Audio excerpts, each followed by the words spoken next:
I think sometimes what you really need is a nice early morning. In my case this morning, I'm up at 4:30, and I think there's something really refreshing about it, just like kind of the emptiness that's good for your mental health.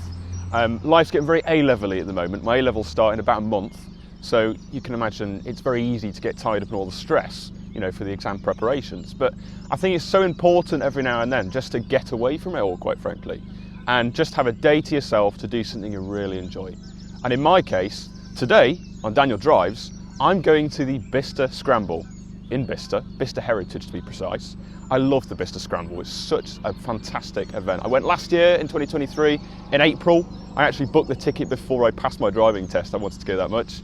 And I didn't film, and then I went again in October, showed the car, and I did film. It's actually a very good video, and some of you seem to actually enjoy it. So today, I'm going again, April 2024, the car's gonna be on show again, and I'm going to film again. That is dedication for you viewers. And I'm hoping today we'll get to see some nice cars. I believe Chris Harris is there doing a Q&A. So really, we're set for a fantastic day. And even better, the best thing of them all. It's currently, what is it, 20 to 6 in the morning now. And I'm going to wake myself up with a McMuffin. So I'm by my local lake. It's very scenic. It's very pretty. And now I'm going to head to my local McDonald's, which is quite the opposite.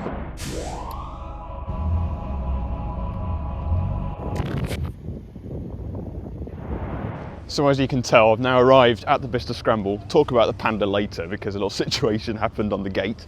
But I'm stood by a 992 GT3 RS, a car I would probably sell all of my organs for, quite frankly, because this is quite something, a dream car.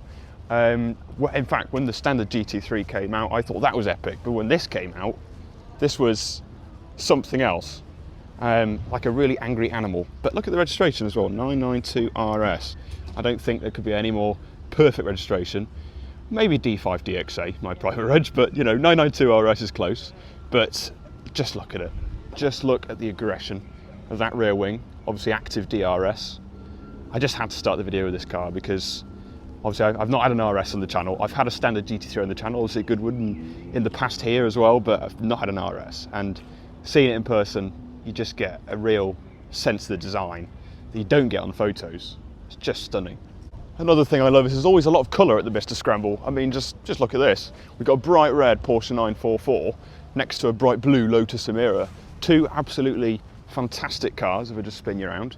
The Emira kind of came on the scene and I'm going to say has saved Lotus, along with the Avaya and other projects they've got going at the moment. But yeah, they've got a very exciting, you know, future in electric cars and stuff, but it's nice to see they're still focusing on this. There's obviously the V6 version, which is probably the version I'd have, obviously, for that V6 soundtrack, but just the design of it. The colour of this as well is just, second to none. I love it. I absolutely love it.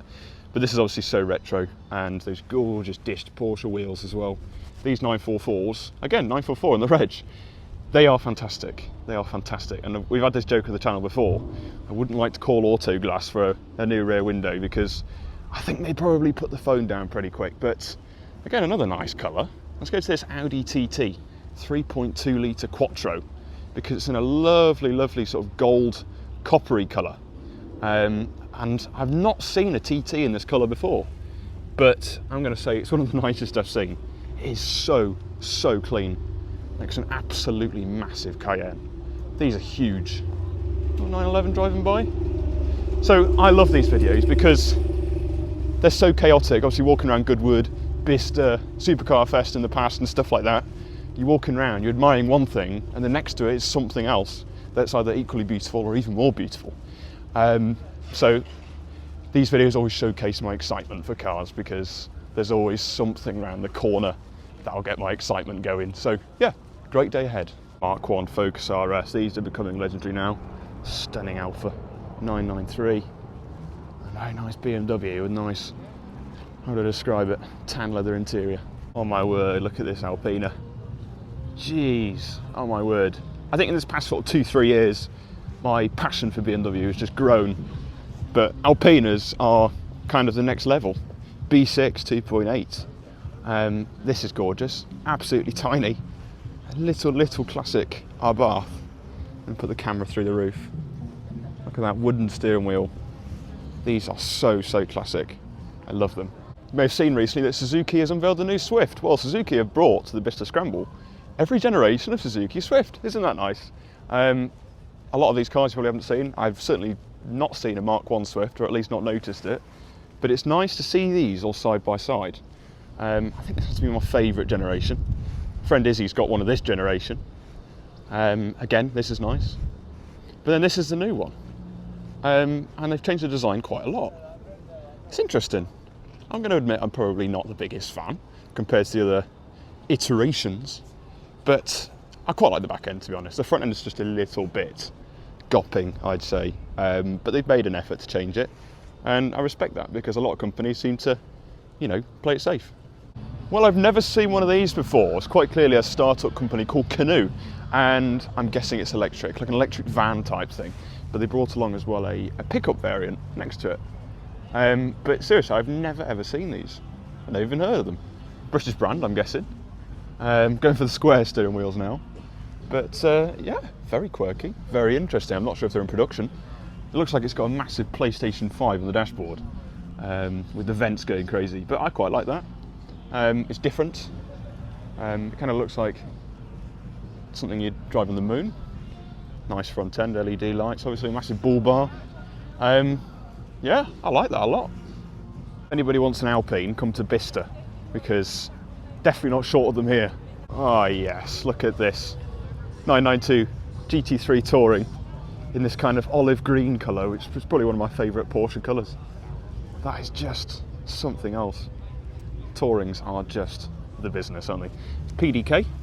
I honestly don't know which I'd go for in that argument, PDK versus manual. I think they're both very, very good. Both serve a purpose. Massive V8 pickup truck behind me.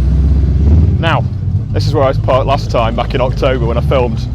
I had the wrong pass today, the wrong ticket, it was the wrong colour. So I didn't get in, I'm just in the public field basically. So if you've come to see the Panda, or not, if you've come to hopefully see the Panda, then you'll fail because it's dug away deep in the public car park, sadly, but it is what it is. It means, you know, it's a nice exit at the end of the day. Maybe do a handbrake turn at the end of the day like I did in April last year. Obviously I didn't do that. But yeah, doesn't matter because I don't need to see the Panda. You know, I'm walking around seeing other cars. I see the Panda too much nowadays. I get to see shiny metal like this. What's not to like about that? Beautiful GT4 red with gold wheels. What a combo. If you did watch my last BicesterScramble video in October, then you remember this.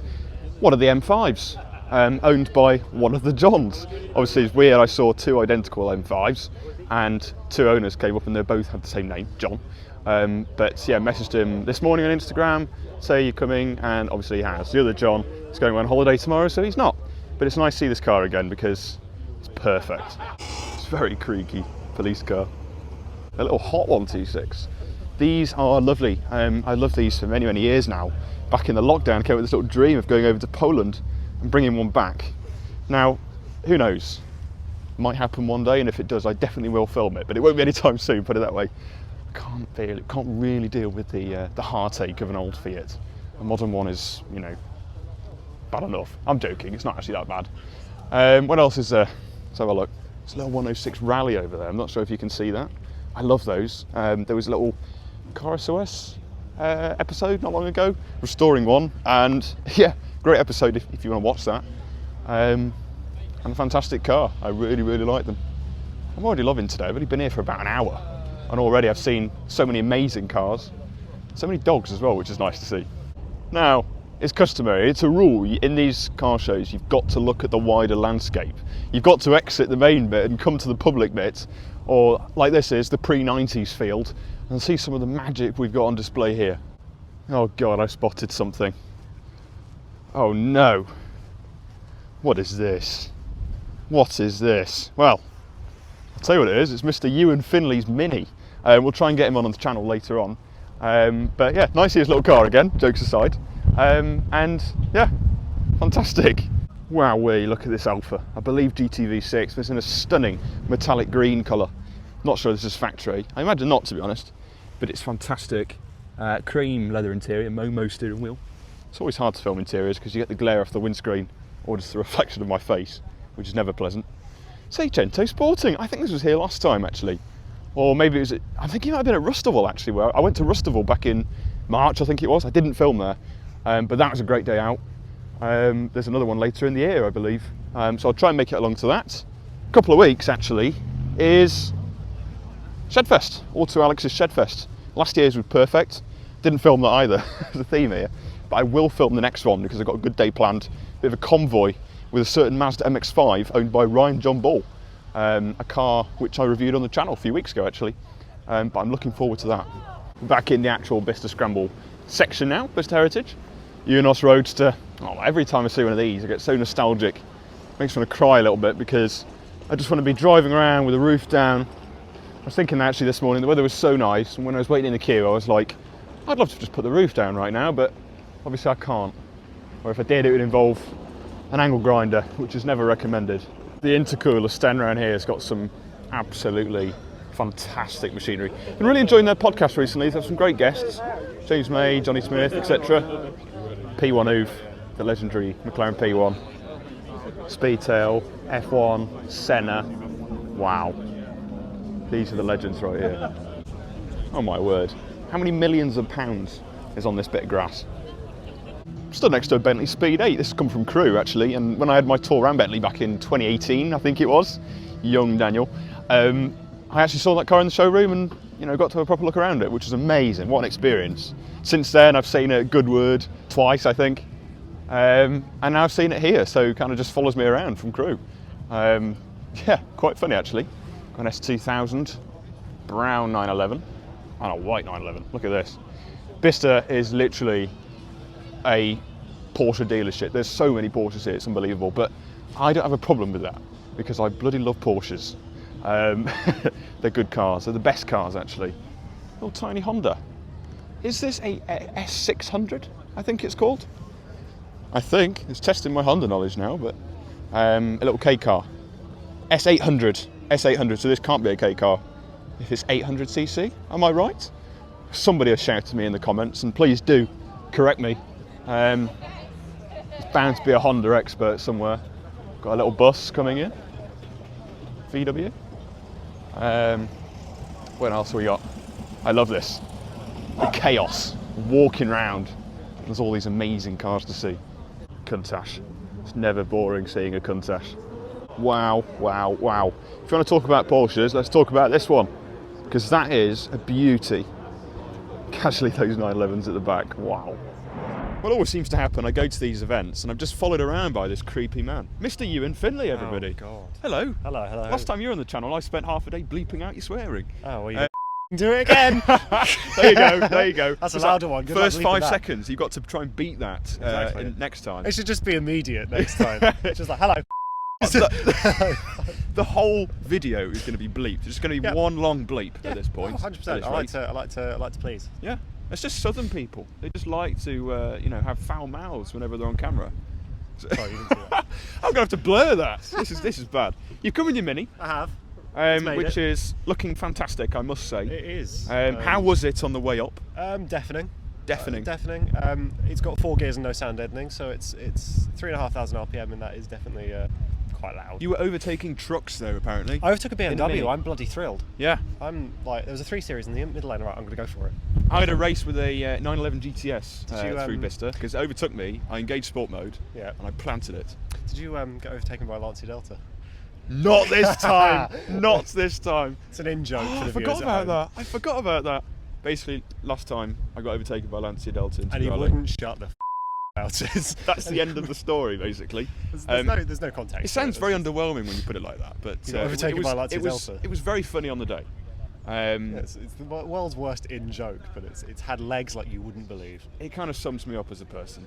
But anyway, we're going to walk around and freeze to death. Freeze to death because it's freezing now. You've got a proper coat on, right? Yeah, but quite a thin coat. I think I was wearing this last time. Probably. Yeah. Yeah, you even got a shirt on. I Fancy. know. I thought I'd jazz How up. the other half live, eh? It's the Hampshire wardrobe. Can you off it? No, you need Honestly, a bleep for that in the we need a swear jar and you can fund the channel. I could buy a new Mini. Okay then, I'm now in the hangar. Chris Harris is on stage doing a sort of live quickfire car review and Q&A, but I'm next to Chris Harris's banana.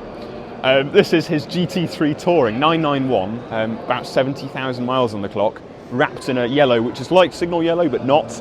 And it's fantastic to see this car in real life because I bloody love it. It's fantastic.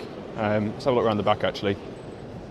It's got the gorgeous, gorgeous custom seats. Can't actually remember the company who did it. But yeah, nice to see this. It's got to be the perfect spec, hasn't it just? Silver wheels, yellow paint, or yellow wrap.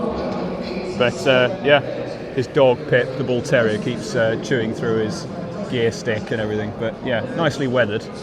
But yeah, very cool. So I've been a little bit naughty. I brought the Panda to the pre-90s section so I can park it next to Ewan's Mini. And a certain Francis has joined us. I didn't tell you you're going to be on the channel, but you are. Hello. Francis owns a Panda. You are same age as me, pretty much. And it's also your first car. It's got a high mileage Panda 100 HP. What's the mileage again? 178. 178,000 miles. And you got it very, very cheap as well. Yes. And I think that's fantastic. And you recently did a photo shoot with it, Yes. with another guy. I might put some of the photos in now as B-roll because they are stunning. But do follow Francis because he does some great stuff. And his photos, I mean, look at his camera. It's massive. His photos are excellent. Okay, give him a follow because we all like Panda owners on this channel.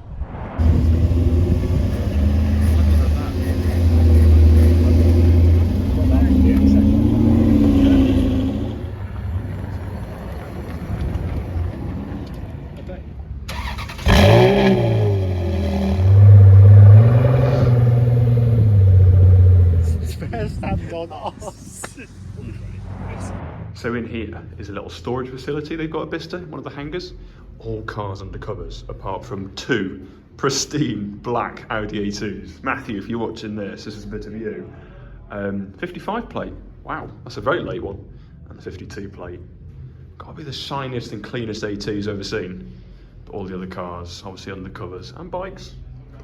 Yeah, you can probably guess what a few of these are. Very exotic and very expensive. Well, in the words of classic Top Gear and William Woolard, that's another show done over, as it were. Well, thank you, Sue. For 99p, that's got to be a bargain.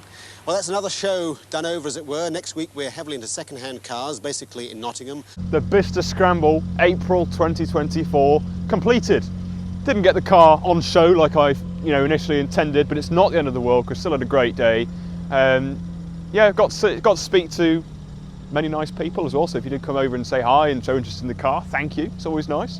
And nice to see Ewan and Corporation, Ewan who's on camera now. There'll be some more content coming. A couple of weeks is Shedfest at Mallory Park. I will be filming that because that's going to be a fantastic day. After that, A-level season, so go a little bit quiet, but in the summer, there's a lot happening. One word, Nürburgring. I'll leave it at that. Thank you very much for watching. Follow me on social media if you haven't already, at DanielCarzo5, and I will see you very soon. Until then, see you then. Drive safely. Good night.